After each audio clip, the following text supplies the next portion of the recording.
All right, welcome to Sportsmen Media. We're live here in Rob's studio. How's it going, Rob? Pretty good, man. Been a while. It's been a while since we've both been on screen, and we got a lot to talk about. MLB Hall of Fame debates. Ohtani, is he going to stay? Is he going to go? The Angels a bust now that they're not for sale, and our Super Bowl picks and some MLB controversy. And here we go.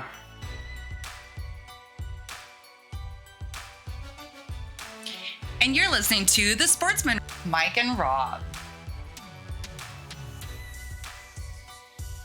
So let's hear your thoughts. What do you got here for the Hall of Fame, Rob?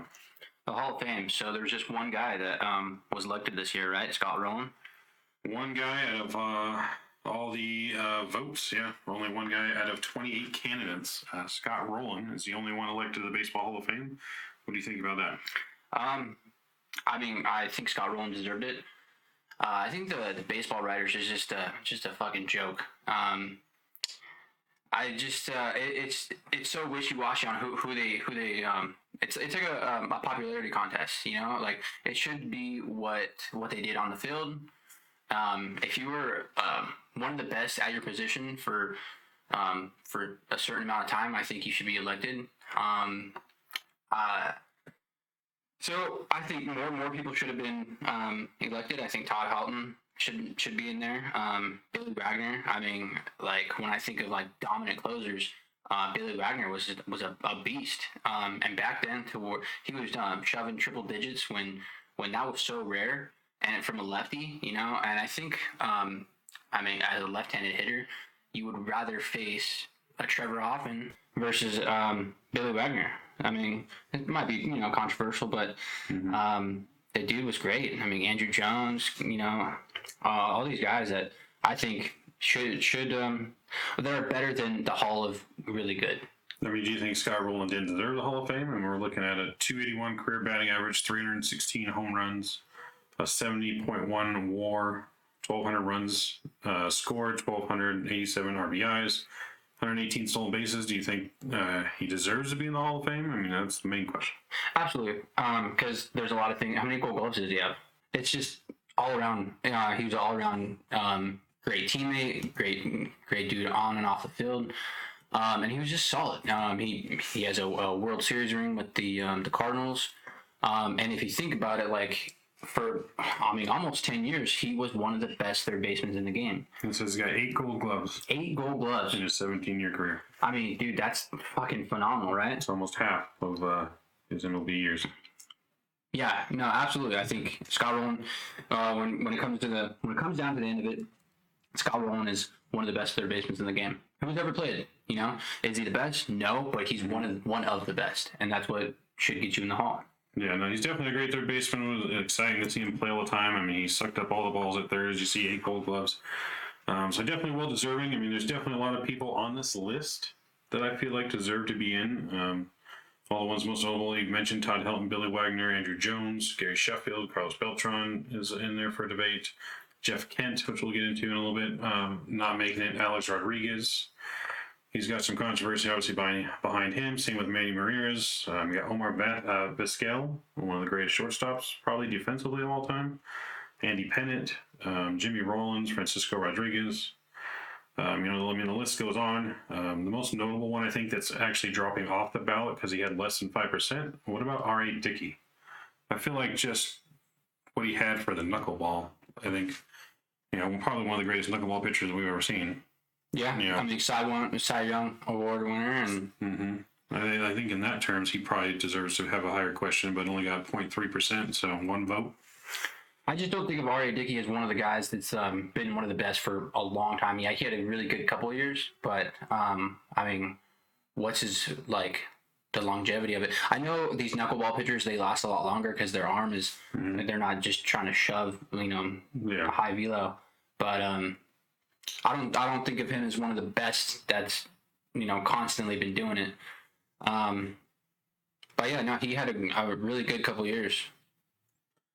Yeah, no, like you said, the Hall of Fame's definitely become, I think, almost like a fan vote instead of exactly voting for what should be in the Hall of Fame. It seems like, there's been a lot of people that have been left off. Oh yeah, I mean, I thought Kurt Schilling. I mean, He's definitely one that should have been there. I mean, he's one of those guys where it's like, oh well, I don't like what he did, what he had to say off the field politically or this or that. It's like, well, who the fuck cares? What like we're not talking about. We're not talking about who the dude voted for or what his thoughts on this is. Like, we're not here for that. It's about, hey, well, I mean, he had some of the best moments. some of the best moments, the best postseason comeback. Oh, yeah, the bloody sock. history, the bloody sock. It's in the sock is in the Hall of Fame. Why can't he be? I know, right? So, How do you put his sock there, but not the guy that wore the sock? Gotta feel it, man. Yeah, and then the whole Pete Rose thing, it's sad, you know, because the dude is so old, and it would be awesome before he dies to see him, one, get that, you know, lifetime ban removed, and then 'cause the dude deserves to be in the Hall of Fame. I mean, his numbers speak for themselves, you know? We're not talking about, you know, is he a good person or is this or that? Should he have gambled to this and that? I mean, if anything, didn't he gamble for his team to win, you know? The whole let Pete in, it's got a little out of hand, and everyone deserves a second chance. You know, I mean, no one's perfect, and I really feel for the guy. I hope it is funny to see that he placed the first legal bet. Did you see that? Mm-hmm. I did see that. I mean, speaking of that, I mean, we got some good people coming up on next year's Hall of Fame ballot as well. Got a good comparison. There's going to be Adrian Beltre, his first time on, comparison to Scott Rowland. I think Adrian Beltre should definitely be a no doubter if you're comparing him to Scott Rowland. What do you think on that? Absolutely. I mean, Adrian Beltre was one of those guys that was just really fun to watch. You know, he loved playing the game. He always had fun. And you could just people who love. I mean, if you watch Adrian Beltre and you don't know much about baseball, he was one of those guys that just made you want to watch the game because it was fun. He made it fun. I mean, consistency too. I mean, he didn't miss a lot of games. He was just solid. What he had over 3,000 hits too, right? Yeah, over 3,000 hits. Yep. Mm-hmm. Adrian Beltre over 3,000 hits. 93 WAR. He's got 318, I think, career average. Which obviously is great. Or no, 288 career average. Sorry. Yeah, almost. And over 400 home runs, almost 500 home runs. I think like 477 home runs. 1,700 RBIs, 3,166 was his total hits, 1,500 runs scored. I mean, he was definitely one of the best third basemen the game's seen. Great defensively. Mm-hmm. And for such a long period of time, too. I mean, I think back and I'm more of an Adrian Beltre fan than I am a Scott Rowland fan. But that's just personally. Nothing against Scott Rowland because the dude was great, too. But Adrian Beltre did it for a lot longer, I feel like. He almost played 3,000 games, 2,933 games in his career. Yeah, dude, that's consistency. The best ability is availability, and that's what you got with Adrian Beltre. Yeah, Adrian Beltre was great. Probably the most notable of the newcomers next year. We got, I think, a total of 11. Adrian Beltre, Joe Mauer is on there. I think he's deserving. Chase Utley is on there. David Wright, Bartolo Colon, Matt Holliday, Adrian Gonzalez, Jose Batista, Jose Reyes, Victor Martinez, and James Shields are entering the ballot. You ever wonder how some of these guys get on there? I mean, I get it, you know, but James Shields, I don't think of him as a Hall of Famer. That's awesome that he's got on it, you know.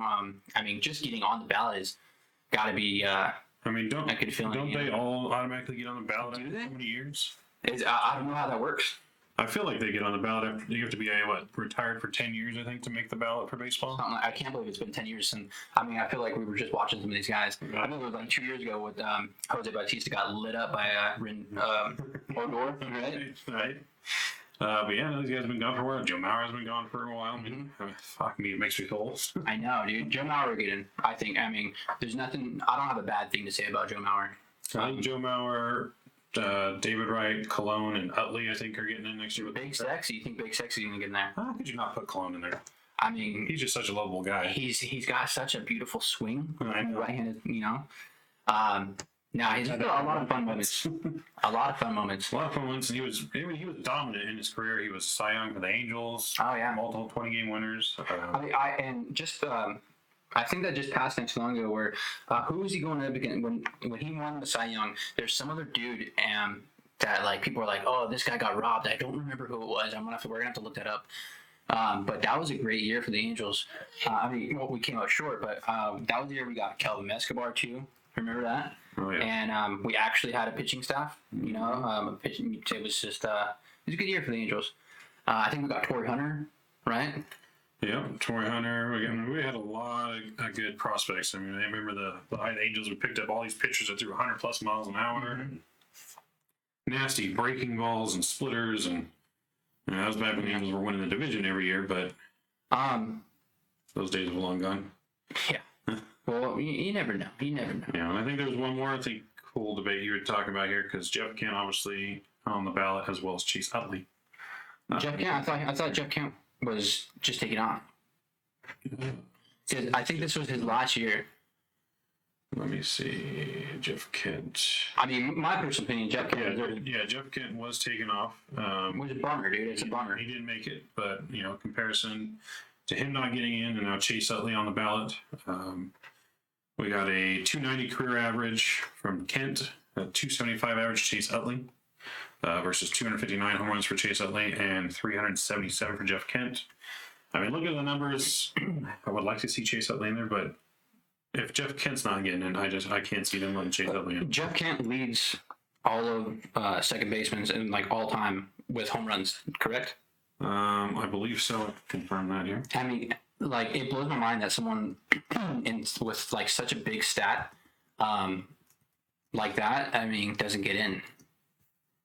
I mean, the dude was just solid. He was one of the best ones, and he's a little bit older, but Jeff Kent leads all second basemen in home runs with 377. Yeah, what a trip, dude. I mean, when I think of Jeff Kent, I think of that little altercation with him and Barry Bonds in when he was with the Giants in the dugout.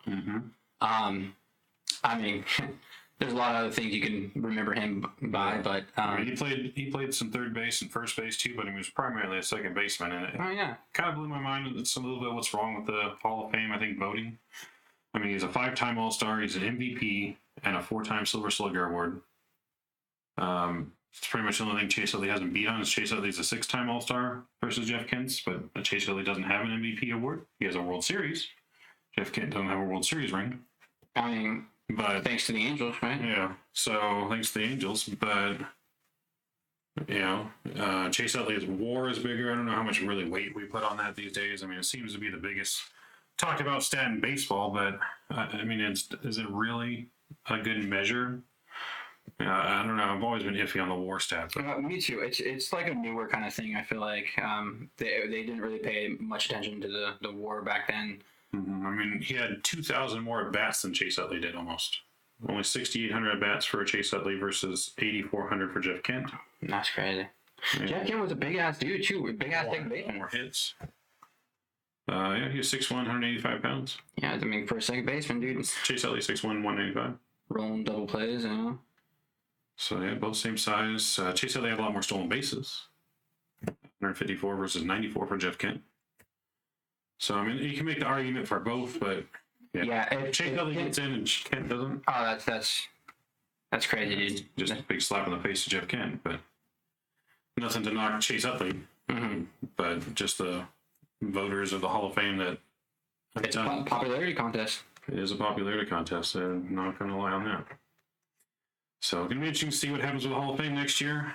Hopefully more than one player gets in. Hopefully a couple that didn't get in this year from this year's ballot even make it next year. Who else was on there again? For next year. Yeah, next year.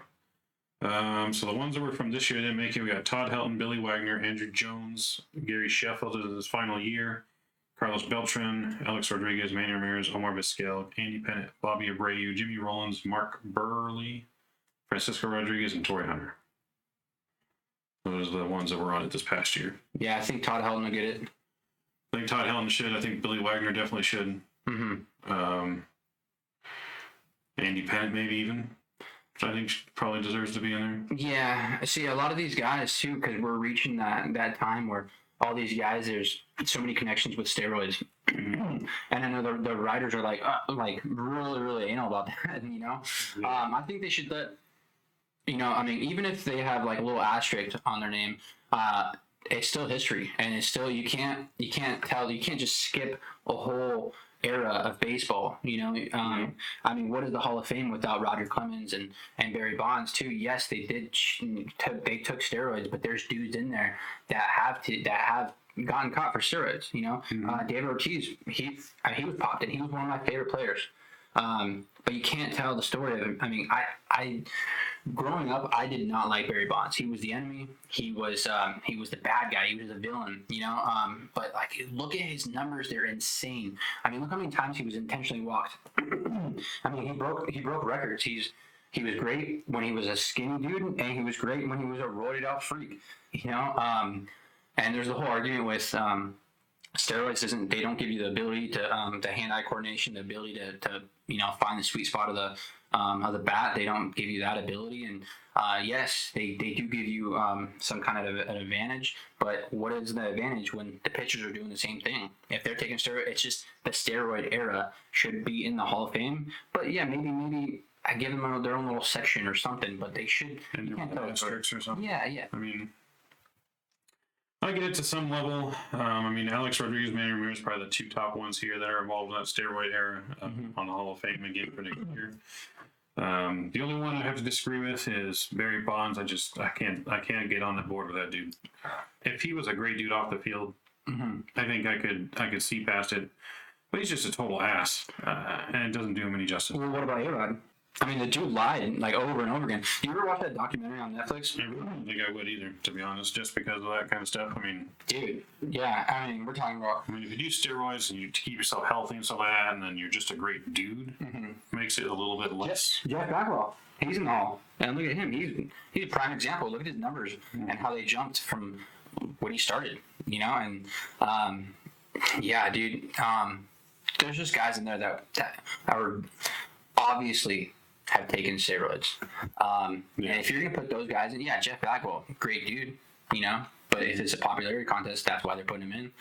I mean, I don't know how you can put him in and then you can't put, it's just some of these guys. I don't think A-Rod's going to get in. I think Manny deserves to be in too. I mean, I think Manny's got a better chance than A-Rod. I think he's a little more likable. He was fun. He was a lot of fun to watch. I mean, I think of when he pulled out a cell phone in his back pocket, or when he mid game going inside the Green Monster, or remember when he cut off that ball like from left field or whatever it was. It was just crazy. A lot of crazy Manny moments. Or the short time that he was with the Dodgers, and a lot of people forget about this, but they called it Mannywood instead of Hollywood. Remember that? Yeah. It's just, I mean, culture. He was a culture changer, and he was good. Yeah, and I think that's what gives him the leg up on Alex Rodriguez. There's just a lot more hate towards Rodriguez than there ever was for Manny Ramirez across all of baseball. Yeah, and the dude's still in the game. Like he's so involved with MLB still, and it's crazy that he saved face. Yeah, I don't know. He saved face, but then he had that fallout with Derek Jeter that went out on his Derek Jeter's documentary too. How they didn't get along, and I mean, he's still involved in baseball, but they're still painting him in a negative way, even though he's broadcasting all over the place. Yeah. So I don't know how he does it, man. Maybe. I think that's what's going to hurt him, and he probably won't get in. But baseball maybe will change over time, but until then. So, moving on then. So, Angels no longer for sale. That was one of the hot topics the whole off season. Who are the Angels going to sell to? How much are they going to sell to? Was estimated to be for the record highest sold MLB team ever for over $2.2 billion.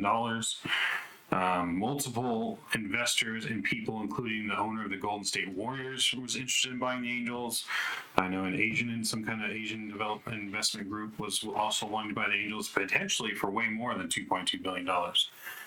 The rumor was closer to $3 billion, if you can believe that the Angels could have been sold for, and just Arte Moreno, cold feet, pulled out. What's your reactions to that? I mean, I know from everything I've seen almost nothing but negative reactions to Arte Moreno deciding not to sell the Angels. It's really hard not to be negative about this situation. I don't think it's cold feet. I think that Arte is a businessman. I don't think he's a fan of the game, really. I mean, yeah, you could say he likes baseball, but at the same time, you want to put a winning product out in the field, and you don't overstep You know, you don't overstep, and that's what he's done for years with the GM. He doesn't let people do their job. I think that I think he might have been a little greedy and wasn't getting the offers that he thinks that he was supposed to be getting. And it's just to say that it was like the whole statement that they put out was just it just didn't feel right. It didn't sound right. It's very disappointing. And for all the fans, dude, you get this hope that he's going to sell the team, and then they take it away within a short period of time. It's very disappointing. You want to see Trout, you want to see Ohtani, in big situations. You want to see him playing in October, and unfortunately, I think that with Arte, you're not gonna see it. I've been hopeful for many years, and it's now just taking a step back and being a realist. Dude, I don't even think this is a third place team. So many things have to go right. So many people have to stay healthy, and you have to have like these guys that like. The pitchers in the draft that we got, you have to hope that at least one or two of them, how long is it going to be since they take the mound on a big league field? These things take time, and it's very it's a dysfunctional organization right now. It's ran very dysfunctionally, and things need to be changed. And what happens when dysfunction happens? It starts at the top. I always say that it starts at the top. It needs new management. We need to clear house and just start fresh, almost like a rebuild. But you don't want to rebuild when you have the two most electric, the best talents in the game. With Shohei, you have things that we've never seen before in our lifetime. So with these guys, you want to surround yourself with just talent, and talent on and off the field. And Artie's not the answer. Arte is just. It's very disappointing. I think the news that breaking that the Angels are for sale was probably the best news any Angel fan could hear this offseason, other than the Angels extended Ohtani permanently. I think the club, with the new owner, the hope was bringing new life to an organization that seems to have somehow lost its pizzazz, lost its mojo. There's been so many behind-the-scene things that have happened, all the way from the Tyler Skaggs scandal to other things in the clubhouse that have come out, people being arrested, going to prison. Now we got the Dominican Republic scandal that the Angels aren't the only team doing this in the Dominican Republic where they're scamming kids, but because they're in the front line now of that scandal because they're the ones getting sued first, it just doesn't look good for them. I could see why someone like Shohei Ohtani would not want to be a part of this organization much longer, especially without a change in ownership. So it's definitely concerning. Last season, first month and a half of baseball, Angels were the best team in baseball, and then all of a sudden something happened in the clubhouse, I feel like, that we just still don't know, to cause the Angels to go 14-game losing streak. Yeah, that's the whole time when Madden came back with the Mohawk. Got fired after getting the Mohawk for the team. And even though during that stretch of the Angels, probably 8 of those 14 games were probably inches or just moments away from winning those games and having freak things go against them. And when you get just that behind the 8 ball, it's hard to recover, and the Angels could never recover. But I would like to, I do see from the other side, though, I think Arte Moreno is a fan of baseball, so much to why he is overstepping, because he wants so much control, almost like he wants to be a GM instead of an owner type thing. I think he likes baseball. He is a businessman through and through. Don't get me wrong about that. He's all about business, all about making money. That's the whole reason why they're doing the whole Anaheim deal. And I know people are sour with that, with the bad transactions with their mayor and stuff that were going on. I can't fault him completely because, they have tried. Their signings that they have, swung for the fences on, just have not paid off. And it's been because of scandal or injuries, and you can't always foresee all that kind of thing. No one saw Pujols dropping off as much as he did after we signed him. We saw him not being as good, but do we think he was going to be injured half the time? Well, we signed until he was 62 years old. It's just he was fighting time right there, father time, and money's never really been an option or an issue with this guy spinning. It's just spinning it the right way.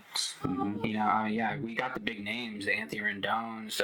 But like a lot of these dudes we got on the back end of their career, it's about kind of like treating the minor leaguers with a little bit more respect and just taking care of your guys. And we definitely need to build the farm system better and train and grow our players instead of trying to sign them all. But that's a multi-year process that the Angels can't afford right now either.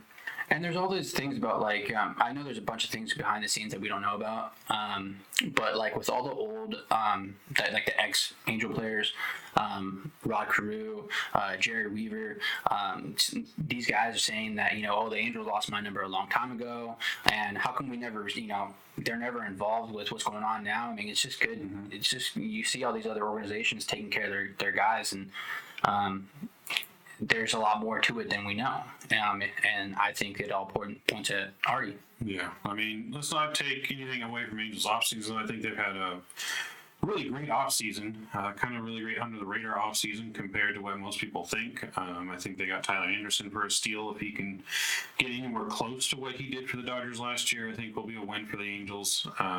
If our young guys continue to evolve and step up, like Sandoval and Detmers and Suarez, our starting rotation really wasn't that bad last year. It was the bullpen and having no depth in the lineup for all the injuries that really sunk the Angels. I think the ERA, they were still in the top 10 or 15 in starting rotation ERA. So they really weren't that bad starting wise. I mean, we have a lot of lefties. It's all lefties right now in the lineup besides Shohei for the starting lineup for the rotation. But I mean, they got Brandon Dury, they got Gio Urshela, they got Hunter Renfroe. They just picked up Brett Phillips. So they picked up a lot of depth, a lot of solid pieces. Mm-hmm. And if we think back to 2002's World Series, I mean, we really didn't have, even in the starting rotation, really big name guys. I mean, we had guys like Jared Washburn leading the rotation. John Lackey, a rookie, came out emerging, out of nowhere. K-Rod came out of nowhere that season. Mm-hmm. We still had guys like Kevin Apier in the starting location. I mean, that guy was not really that good. You know what I mean? Yeah, definitely. Ramon Ortiz was hit or miss. Mm-hmm. So we didn't really have the best well-known lineup when we did win the World Series. Scrappy dudes. A bunch of scrappy. Nor do we need the best lineup to win. We just need people that work and play together and come through in the clutch. And I think the Angels have built a solid depth. Is it enough with the Texas Rangers gradually improving with Jacob DeGrom now in the starting rotation? The Seattle Mariners gradually improving. Houston still improving. I don't know if that's enough for them to get anywhere in the playoffs. Like you said, a lot of things have to go right, and a lot of things have to go the Angels' way during games, and everyone has to stay healthy. Well, absolutely. I mean, that's the number one word about the Angels offseason is depth. Nothing crazy, but unfortunately, the Astros got even better with getting Jose Abreu. They had one hole in their lineup, which was, I mean, if you call it a hole, first base, and they just improved that with getting a veteran, Jose Abreu. So unfortunately, I don't see anyone beating them. Unfortunately, I don't want to say it, but I mean, they're the favorite to win the World Series again. Texas, DeGrom's good for half the season, maybe. Injuries, always. That's the story of his career. But their lineup's solid. The Mariners, I'm afraid of too. They're solid. They're young and they know how to play together, and now they know how to win. So it's gonna be real tough, definitely no easy feat. The Angels, I think, gotta really set their hopes on at least getting one of that extra wild card slot. I mean, all you need is a chip in the chair. You just got to make the playoffs. Anything can happen from that point. There is no guarantees once you make the playoffs of anyone winning. Baseball is definitely that sport where any team can beat any team on any given day, no matter the roster. So I think we've seen that already with the Dodgers, obviously having the best record in baseball last year, getting upset right away by the Padres.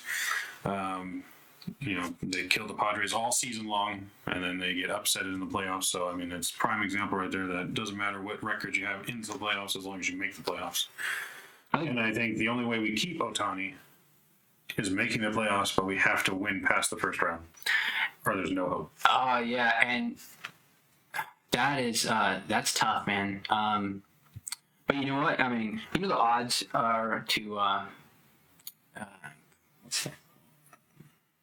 The lottery. You know the odds to win the lottery? Mm-hmm. It's very, very, very small, but people still play every day. Mm-hmm. Same thing. I mean, hey, if you're telling me there's a chance, there's a chance. But I think Ohtani's done. I think he's gone. I don't see Arte selling. Or if Arte signs Ohtani, the value of the Angels goes down, right?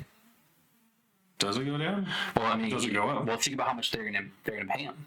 Well, yeah, but is it really that question of money if the Angels are worth almost $3 billion to sell as it is now without a guarantees on the team? I heard Cohen from the Mets is going to say, just tell me a number, and then he's going to sign Ohtani. Mm-hmm. So I see Ohtani, but does Ohtani want the whole New York kind of lifestyle? I see recently he's kind of coming into his own. He's loving the limelight. He's loving the publicity. He's loving it. So it wouldn't shock me. Yeah, I think. But if Ohtani is leaving, I would hope that he would be a good dude and be like, "Hey, I'm out. I'm not going to sign here."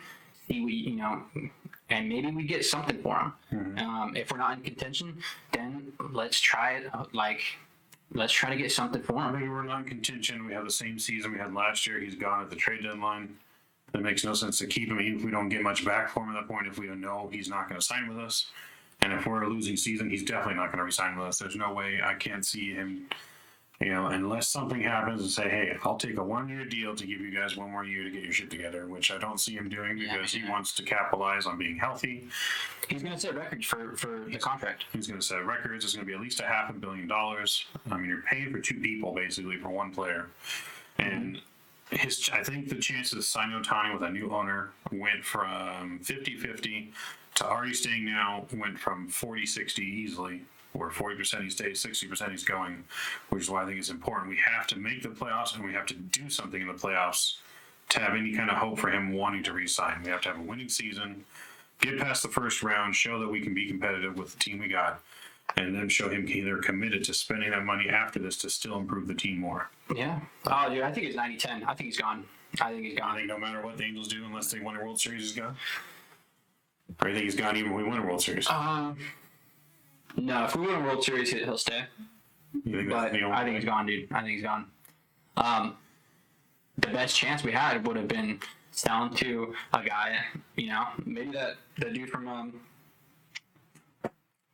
Maybe by the end of the year he changes his mind again. He does sell the team. Who knows? I mean, I like to be optimistic, and I want to say that we're going to keep Ohtani because I just can't imagine all the Angels fans' hearts breaking when he leaves, having the best player of any generation, not just our generation, any generation since Babe Ruth.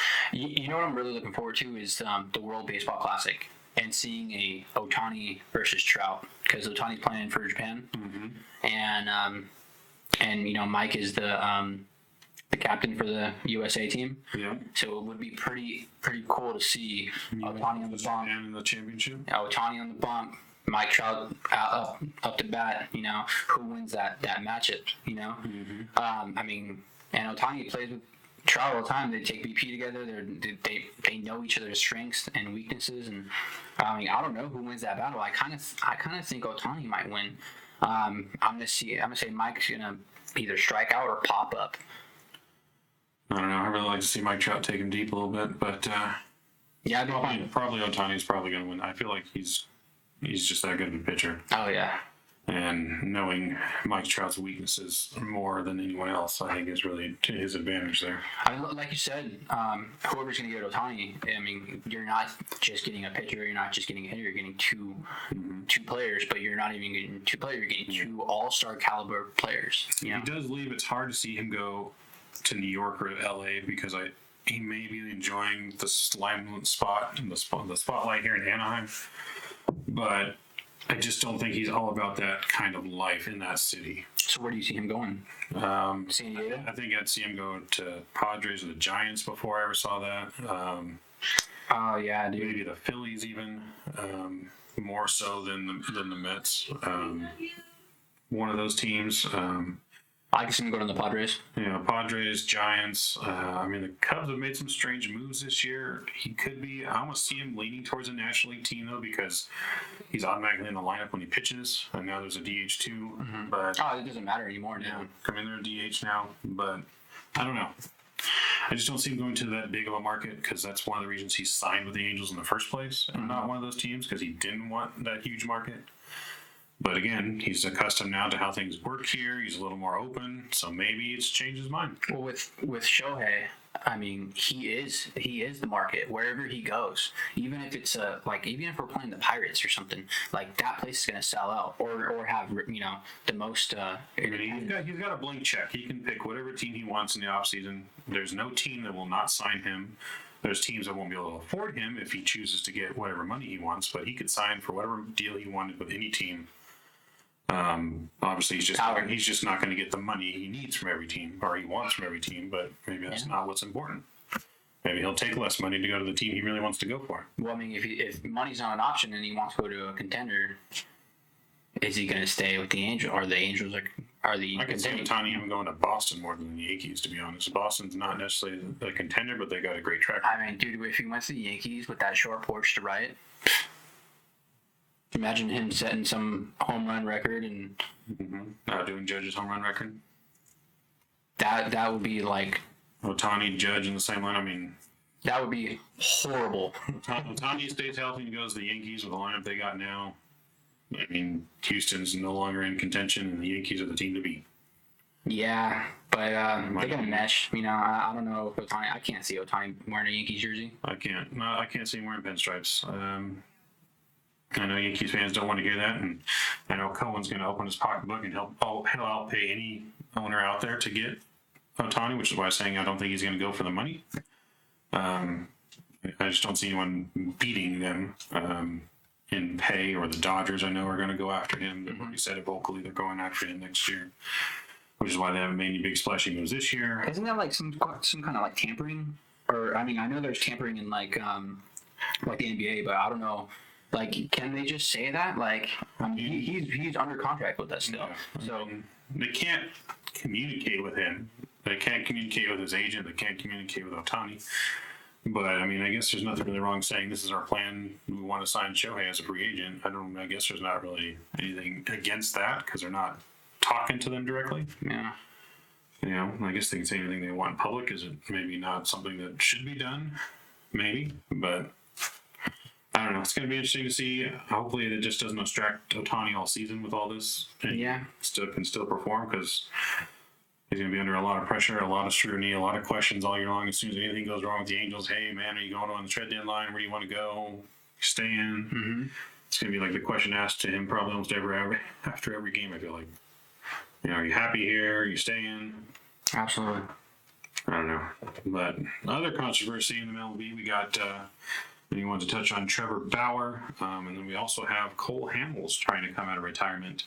The pick of two evils. You want a pitcher that's old and on the comeback, but looking apparently really good, or do you want the pitcher that we know is really good in his prime, but comes with tons of baggage? I think it depends on how desperate you are. I don't think Trevor Bauer is going to get another chance in the MLB. I mean, people can sign him for league minimum, and just there's so much other shit that goes into play. I mean, he's a distraction, I mean, as an Angel fan, I was like, oh, dude, sign this guy, everyone deserves a second chance. I believe that. But it's just, it's a lot more to the whole, allegations against him and this and that. And, I mean, the dude's an interesting individual, he's always filming inside the he's vlogging or whatever. Yeah. It's just a distraction. I mean, what if you're in the zone and you just don't want a fucking camera in the dugout and the locker room, and there's just all kinds of shit that he does, and it's just kind of like it's not good for the team. You remember when he was playing for the Indians and Terry Francona went to go take him out and he fucking took the ball and chucked it over center field fence? I mean, just weird shit. Like, it's just not good for the clubhouse. It's a cancer, and you need chemistry. You need chemistry to go far into the. I mean, there's the talk about the chemistry, and we only see what's on the field. We don't see what actually happens in the clubhouse. I know that there was several Dodger players that wanted him back on the team, even though the owners let him go. So maybe he's not so bad behind the scenes off the camera. You say maybe it's the personality on the field. I mean, he was cleared of his charges, so I don't think this really has anything to do with that aspect of what happened. I think this has to do with him as a person on the field. You know, he had a lot of controversy, like closing his high against the batters and taunting the batters. I mean, there's kind of that stuff I don't really like to see. Yeah, we like the intensity as a player on the mound. It's intimidating as a pitcher. See, I'm all fine. I'm all fine with that. If you can perform, you know, act like you're putting that sword away, you know, or pitch with one eye. If you can shove and if you can help our team win, I'm down with that, you know. But it's all the other shit, and yeah, I don't think it has to do with the person on the field. Yeah, he's a weirdo. And he does shit like, you know, throw the ball over the fence, but shit like that. But like, I mean, if you can perform at a high level, then I think he'd be signed. But yeah, like you said, it's the person Trevor Bauer. It's not the player. Yeah. So I mean, I definitely think he's got more left in the tank. I think he can still perform. I think he could be a great pitcher. I know he's been throwing like college kid and stuff like that as like fun for his vlogging that he's been doing, staying in shape and whatnot. But I mean, it's really going to come down to how desperate I think a team is. You know, I think someone, maybe the smaller team, maybe the Pirates, maybe even the Cubs, give him a shot. I mean, it's going to be, like you said, the league minimum. Give him a shot. If he doesn't conform, just let him go. If he does become a cancer right away, you know, if he doesn't do what you want, do you set some guidelines for him? You know, you need to behave yourself, blah, blah, blah, or we're just cutting you right off the bat. I mean, if someone else cuts him, he's done for good. You know, I don't think anyone else takes a chance on him at that point. I think he's going to be a really great player in the league in Japan or Mexico or something like that. I don't think he's gonna, but you never know. It would be cool to see a comeback, and I think that everyone deserves a second chance, and we don't really know. We don't know the truth. So, but he is fun to watch. You know, he is fun to watch. So I hope he gets a second chance. Now, let me give you this scenario. Team, you said desperate, right? Mm-hmm. Obviously, the Angels are desperate. With the stuff now coming to light, already not signing the team, we think Ohtani's leaving anyways. Why not go out and sign Trevor Bauer for the hell of it and see what we can do? Right? We're trying to win, right? Maybe he makes it worse. What are we going to do? We're still going to lose Ohtani, you know? But why not take a shot since we have no righties other than Ohtani in the lineup right now? Yeah. Why not take a shot at a league minimum pitcher that could be a Cy Young Award winner? Potentially, you know. I would do it just for the headlines and for something fun to talk about. But at the end of the day, the captain, you know, I mean, Mike Trout seems like a pretty stand-up dude. He's a family man. He's a dad. I think Mike Trout says no. They don't do it. They don't even try. They don't even give him an offer. I definitely think he can't do it without running it by Mike Trout. I think that's for sure. Mike Trout has to be having some say-so. He's got to be on board, yeah. Because we can't lose both players. You know, and how long is Trout going to want to stick around with us keep losing? Yeah. Trout wants to win just as much as Ohtani. Trout obviously already committed to the Angels and believes in the process, or else I don't think he ever would have signed that extension with us. But at some point, it's going to wear on him. Maybe not this year, maybe not 3 years from now, 5 years down the road, though. Halfway through his contract, he may want it. I mean, it's got to be wearing on him now. Like, I mean, we talk about it all the time. As fans, we all talk about it. Oh, you know, you're wasting Mike Trout's career and this and that. Oh, I want to see Mike Trout do this, that. Like, he's got to hear it, you know? Mm-hmm. I mean, that's all that anyone talks about. When you think of Mike Trout, you think of, oh, wasted prime. I mean, it's sad. So he hears it, and yeah, I mean, playing the game, you play to win the game. So yeah, I just don't think that that they're even going to try. I would like to. That would be awesome. I think it would be fun, and I mean, if he shoves, that'd be pretty cool. I mean, he can come on this team and automatically be 2 or 3 in the rotation. Yeah, I mean, to be honest, I wouldn't really mind Angels trying to sign him, or even Cole Hamels trying to come in retirement. Apparently, it looked really incredible at his showcase he had the other day for several teams. Said he was consistently around 89 to 91 with his fastball. Obviously, not line up the radar gun, but if you hit your spots and you got movement, that's all you really need. You know, pitchers like Greg Maddux to prove that you don't need speed to be good, to be dominant. Even Bartolo Colon in his 40s, not line up the radar gun like he used to at 99, 98, 100. Still being, you know, a really, really good, valuable pitcher. Obviously, we have nothing but lefties, so he'd be another lefty to the rotation. But it doesn't really matter if we don't have that many righties or lefties as long as they're good pitchers. I don't think it matters as much. The lefties may help us because there's not as many lefties in the league as there are righties. Maybe that does help us. Maybe that helps us be better. I don't know. I just want to say I cannot believe you compared Cole Hamels to Greg Maddux. That was here. That was said. Okay, let me correct that. They're not on the same tier at all, but speed-wise. Cole Hamels, great career. I haven't heard anything negative off the field either. I mean, he's no Greg Maddux. He's not even Jamie Moyer. You know what I mean? I don't think. I mean, the Angels. I could see them signing him. They have a long history of signing dudes past their prime, especially pitchers. Scott Kazmir. Who was the other dude? Tim Lincecum. Mm-hmm. So I could totally see them doing it, and I mean, it'll be a good sign for like the younger dudes. You know, all the draft picks. Yeah. I don't think that he's gonna have like some breakout season. I don't even see him lasting too long. I do see him getting signed though. I think he'd be good for depth. We can, as we've known for injuries, we can never have enough pitchers. That veteran presence. I mean, he was in the World Series with the Phillies. If I'm not mistaken, a World Series winner with the Phillies, correct? I don't know if he was on that. I think so. I think he was on that team with them. So having that veteran experience, I think definitely helps our young guys. I think it benefits our rotation, even if it's a 1 year deal, get him for cheap. And as long as even if he just has a solid average year, it'd be better than nothing for the Angels. From what we've seen. So could be an improvement. I don't know if he'll really sign with them. I don't think he wants to sign with the Angels, but it depends on who's interested. But it seems like there's at least 10 teams interested in him from the rumors going around. So I guess we'll kind of see what happens with it. Yeah, I'd like to see him have a comeback. So, but moving on from baseball, now on to the hot topic for this weekend as we're recording this. Playoff happening today. NFC and AFC championship games. 49ers, Eagles, Chiefs, Bengals. What do you got for the Super Bowl, Rob? Well, there's going to be a lot of good football coming up. And before I heard about Patrick Mahomes' ankle, because he is a little injured, I was thinking that they were going to go all the way. Again, I don't see anyone beating Patrick Mahomes. No Tyreek, no problem. And they're right back in the same situation. And that's to win some football games here and possibly the Super Bowl.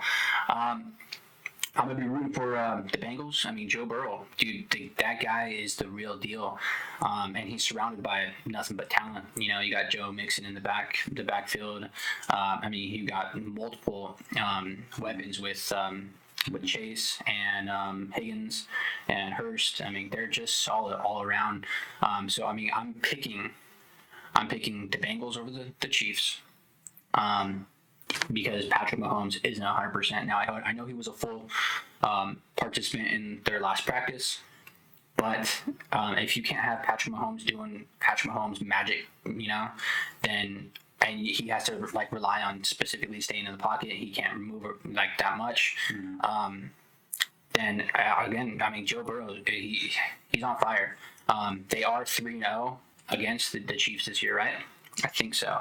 Or the last 3 games they've won. Mm-hmm. So I'm picking the Bengals over Kansas City, and then on the other side, the Eagles and the Niners. Just good stories all around. For the storyline, I'm going to be rooting for Brock Purdy and the Niners, because the whole Mr. Irrelevant, look where he is now, the 3rd string. I mean, a guy that you never would have seen in this situation, and he probably would have never even seen him in this situation. Yeah, it's everyone's dream is to, and their goal, but that's a cool situation right there. So that game, I literally have no idea what's going to happen. You got Jalen Hurts, and he's, MVP type of season. They're doing great things too. It's good football, a lot of good football. Yeah, so I'm with you a little bit on that. So 49ers, Eagles, obviously Trout rooting for his Eagles. I think the 49ers are going to pull out on top. I think it's going to be hard for the Eagles to beat that 49ers defense. And again, riding that story with the quarterback coming out of nowhere. We've seen it before in other quarterbacks get drafted late. No one thinks they're going to be good. Comes out to be one of the best quarterbacks in NFL history. Is that going to happen with him? Who knows? I think it's way too early to even talk about that. But it could be really good things to come for the 49ers. They could be back on top and dominant for years to come soon. So I think the 49ers are coming on top of the Eagles. I think it's going to be a close game, though. And I'm going with the Chiefs, though. Bengals and the Chiefs. I think the Chiefs are going to pull it out. I think they're still the better team. You can't count Burrows out. And Mahomes is playing with a weathered ankle or whatever you want to call it. But I don't think you can still bet against him, even with that. I don't think the injury is as bad as it may seem. I think he's going to come out firing. And it might not be so close. And I think this one might be a little bit more spread apart than the 49ers Eagles. So I think Really? the 49ers and the Chiefs Nice. in the Super Bowl. That's my I'm a Raiders fan, so it's hard. I'll never root for the Chiefs, but they will be my favorite to win. If the Raiders aren't in there. Mm-hmm.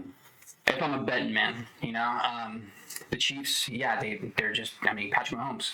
At the end of his career, you could say that he was the best talent that we've ever seen. You could say that because he's done shit that's he's reinvented the position. Mm-hmm. And they have Travis Kelce. Could go down as one of the greatest tight ends ever. Consistency and Andy Reid. The dude knows what he's doing. So. We'll see, man. I think it's going to be a high-scoring game. And on the other side, I don't know if you've ever had a rookie go this deep in the playoffs, so let alone the Super Bowl. But I'll be rooting for him. So, it's going to be a lot of good football. I just hope it's good games, back and forth. The Eagles, to see what the Eagles have done in the offseason, getting A.J. Brown, and Hurts has just been phenomenal. So they're just solid, and their D line. I think they have over 70 sacks or something like that. Like they led the league, and the next behind them is like 20 or 25 less or something like that. Outstanding. I didn't know their D line was that good. So and has Brock Purdy seen that kind of pressure? I don't know. This is a game where it's like, is Brock Purdy? Is he going to seal the deal for him being a starter moving on in his NFL career, or is this just the hype of the talent around him?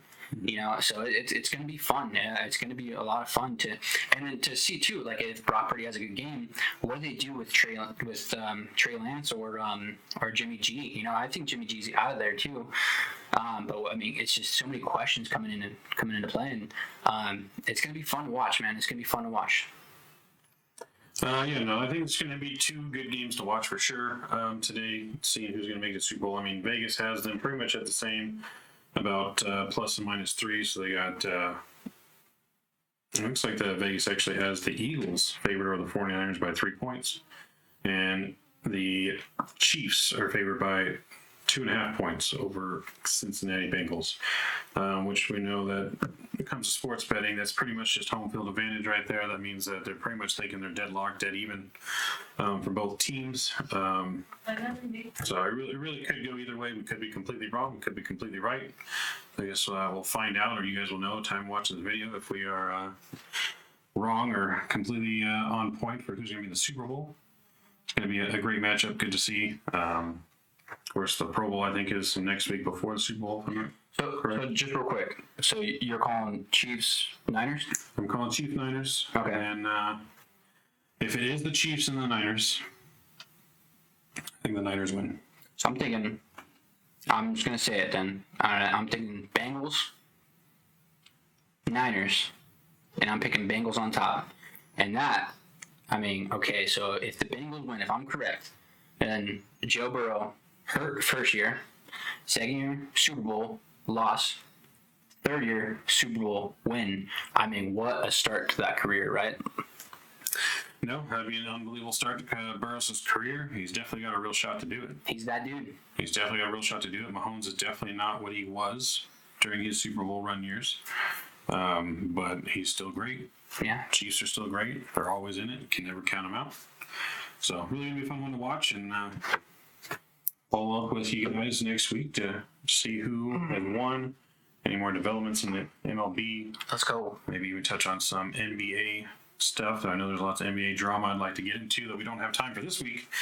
But yeah, definitely a lot of stuff to talk about in sports as we get back out of here in Sportsmen Media. So anything else? Any last words? I think that's it, man. I mean, like, always a lot to talk about, always. So We sit here and talk all day long sports. but we got some football to watch. So we'll see you guys next time, Sportsmen Media. Mike's out, Rob's out. I'm going.